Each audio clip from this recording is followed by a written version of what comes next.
Today we turn to the book of 1 Chronicles at the very end of the book, chapter 29, verses 11 and 12.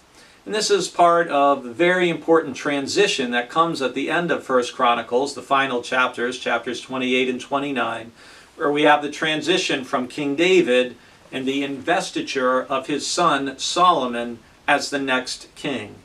And as part of David raising all the resources that will be needed for Solomon to build the temple, we hear these verses, 1 Chronicles 29, 11 and 12, where David says, "Yours, O Lord, are the greatness, the power, the glory, the victory, and the majesty. For all that is in heaven and on the earth is yours. Yours is the kingdom, O Lord, and you are exalted as head above all.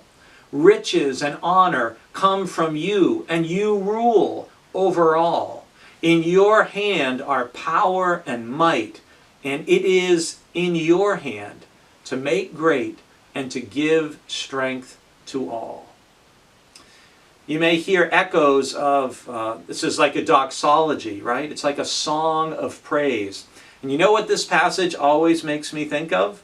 It makes me think of when we were raising the funds to build our building back at the turn of this century, 20 years ago now. I can't believe that.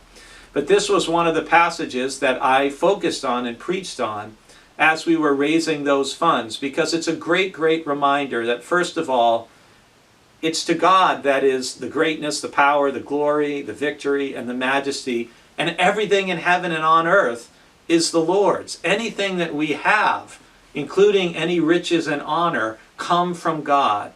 And it's in God's hands are the power and might to make great and to give strength to all of us.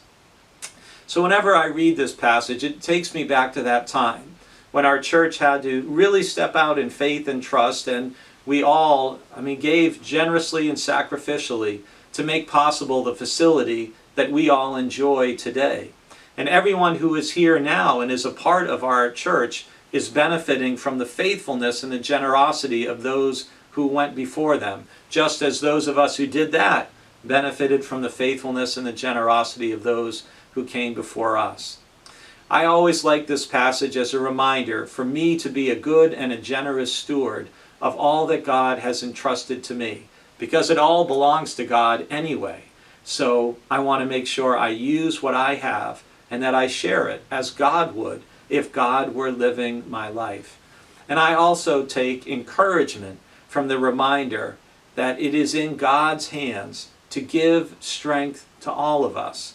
And so if there is a time when you're feeling downhearted or discouraged, you're feeling weak, you're feeling like your energy, your spiritual energy is low, I encourage you to look back at 1 Chronicles chapter 29, verses 11 and 12, and remind yourself of the greatness and majesty and power of God and how God makes that available to you and to me.